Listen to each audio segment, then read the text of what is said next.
brought to you by Nova शुद्ध घी। जब जब खाए दिल खुश हो जाए, सदियों का नोवा शुद्ध देसी घी, सपना स्वस्थ भारत का। I love घी घी घी घी घी। नमस्कार, मैं हूं आपका दोस्त विजय विद्रोही और आप देख रहे हैं हमारा खास कार्यक्रम विजय फैक्टर। तो प्रधानमंत्री नरेंद्र मोदी 75 साल के हो गए, रिटायर नहीं हुए, होना भी नहीं था। कुछ लोगों को लगा चौंकाएंगे, लेकिन उनको चौंकाना इस मामले में नहीं था और बिल्कुल भी नहीं चौंकाया। लेकिन अगला साल बहुत कुछ चौंकाने वाला साबित हो सकता है। 75वां पूरा हुआ है, 76वां लगा है और 76वां साल तय करेगा कि 2029 में प्रधानमंत्री मोदी क्या फिर प्रधानमंत्री के उम्मीदवार होंगे या उससे पहले कुछ ऊपर नीचे चीजें हो सकती हैं। कुल मिलाकर अगले 365 दिन बड़े चुनौतीपूर्ण रहने वाले हैं। एक चुनौती, बीजेपी को नया राष्ट्रीय अध्यक्ष 2 साल से नहीं मिला, क्या नवरात्रि में मिल जाएगा? एक बड़ी चुनौती ये है। दूसरी बड़ी चुनौती है बिहार में चुनाव में क्या होगा। बिहार में दरअसल हार जीत मोदी के लिए बहुत बहुत बहुत ज़रूरी है। उसके आधार पर उनका भविष्य तय होगा। अगर वो जीतते हैं तो ज़िंदगी थोड़ी आसान हो जाएगी, अगर वो हारते हैं तो ज़िंदगी बहुत बहुत मुश्किल हो जाएगी। इसको एक्सप्लेन करने की कोशिश करेंगे। फिर ट्रंप के साथ ट्रेड डील की बातचीत चल रही है, भारत के किसानों को भी बचाना है, ट्रंप के साथ दोस्ती भी बनाए रखनी है, कुछ ना कुछ गिव एंड टेक के तहत रियायतें भी देनी हैं। ऐसी कौन सी रियायतें दी जाएं जिससे भारत का किसान दुखी नहीं हो। चंद्रबाबू नायडू ने अलग से परेशान कर रखा है। अभी से कह रहे हैं कि आंध्र प्रदेश के जो श्रिम्प, जो झींगा उत्पादक किसान हैं, मछुआरे हैं, उनको 25,000 करोड़ की चपत लग चुकी है। 2,000 कंटेनर का जो माल है उस पर 600 करोड़ रुपया अतिरिक्त रूप से उस पर पैसा चुकाना पड़ रहा है। तो ये तमाम चीजें हैं जिनसे मोदी जी को दो चार होना पड़ रहा है। हाई नेटवर्क इंडिविजुअल HNI देश छोड़कर जा रहे हैं। ये जाते जाते ये कहकर जा रहे हैं कि साहब हिंदुस्तान में माहौल ठीक नहीं है, सांप्रदायिक सद्भाव का माहौल नहीं है। कॉरपोरेट जगत को, जो उनका उद्योग जगत के लिए जो एक माहौल चाहिए, इंस्पेक्टर राज जैसा है, ईज ऑफ डूइंग बिजनेस ठीक नहीं है, विदेशी निवेश नहीं के बराबर आ रहा है। पिछले साल तो बिल्कुल शर्मसार करने वाला विदेशी निवेश भारत में आया। भारत के जो पूंजी के बड़े लोग हैं, जो कॉरपोरेट जगत के लोग हैं, भारत में और पैसा लगा नहीं रहे। वो कह रहे हैं कि अभी ज़्यादा माल की खपत हो नहीं रही है, तो ऐसे में अगर हम और पूंजी लगाएंगे तो क्या फ़ायदा होगा। आखिर अगर आप कोई फैक्ट्री चलाते हैं तो आपका 80% से ज़्यादा माल की खपत हो जानी चाहिए। अगर आपकी खपत ही 60%, 65%, 70% हो रही है तो फिर आप नया कारखाना क्यों लगाएंगे, कारखाने का विस्तार क्यों करेंगे, उत्पादन क्षमता आप क्यों बढ़ाएंगे। आर्थिक विषमता गहराती जा रही है। नेपाल में कुछ हुआ, जो हुआ डराने वाला है। इससे पहले बांग्लादेश ने डराया था, इससे पहले श्रीलंका ने डराया था। चीन के साथ दोस्ती करने वहाँ गए और लौट कर आए तो ट्रंप ने ट्वीट कर दिया तो ट्रंप की तरफ झुक गए। 2 नाव में कब तक आप सवारी कर सकते हैं, ये एक बड़ा सवाल है। चीन पर भारत की निर्भरता बढ़ती ही जा रही है।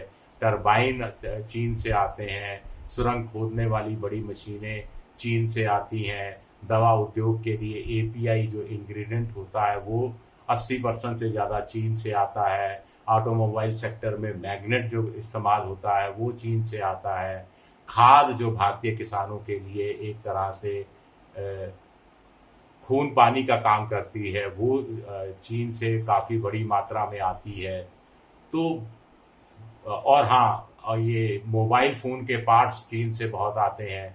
अभी जो उन्होंने अपने कुछ इंजीनियर्स को वापस बुला लिया था तो भारत में जो मोबाइल उद्योग वाले हैं उनकी हालत खस्ता हो गई थी। तो ये कई सारे मोर्चे हैं, लेकिन सबसे बड़ा मोर्चा, हाँ, सबसे बड़ी राहत की भी बात कर लेते हैं। आप कहोगे कि साहब मोदी के सामने चुनौतियाँ कुछ, हाँ, राहत है सबसे बड़ी कि जनता चाहे बोर हो रही हो चाहे एंटी इनकम्बेंसी हो रही हो, लेकिन जनता विकल्प किसी को नहीं मानकर चल रही।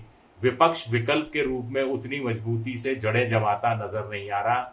राहुल गांधी विकल्प के तौर पर एक संभावना जरूर नजर आते हैं, लेकिन इस संभावना को हकीकत में बदलने में बहुत समय लगेगा।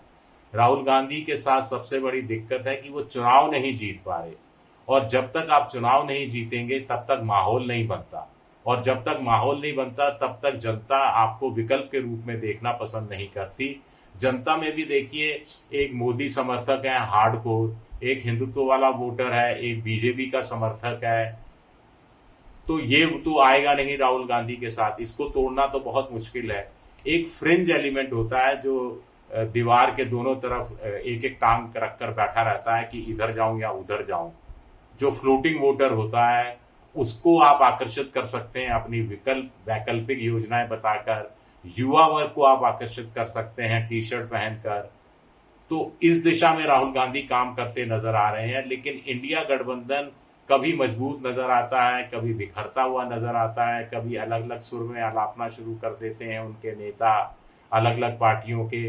तो ये बीजेपी के लिए, मोदी जी के लिए राहत की बात है। जो जांच एजेंसियां हैं वो अलग मदद कर देती हैं, आयोग भी मदद कर ही देता है डायरेक्ट इनडायरेक्ट रूप में, परोक्ष अपरोक्ष रूप में, लेकिन इसके सहारे लंबी रेस की राजनीति आप नहीं दौड़ा सकते, ये बात भी सही है। और फिर सब कुछ आकर बिहार के चुनाव पर अटक जाता है। बिहार मोदी जी के लिए 75 साल पूरा होते ही एक बर्थडे गिफ्ट की तरह होना चाहिए। उनकी झोली में बिहार आना ही चाहिए कि अगर बिहार झोली में आ गया तो बीजेपी कहेगी कि देखिए 75 साल में मोदी जी ने रिटायर होने का फैसला नहीं लेकर सही किया। इस बात पर मुहर बिहार की जनता ने लगा दी। 11 साल का डबल इंजन की सरकार के बावजूद बिहार की जनता ने एक मौका एनडीए को और देकर इस बात की मोहर लगा दी कि वो डबल इंजन की सरकार पर यकीन करते हैं, और डबल इंजन की सरकार के ड्राइवर पायलट अगर नरेंद्र मोदी हैं तो उनका यकीन और ज़्यादा बढ़ जाता है। पार्टी के अंदर विद्रोह की आवाज़ें शांत हो जाएंगी, संघ थोड़ा दब जाएगा और मोहन भागवत थोड़े और ढीले नजर आएंगे।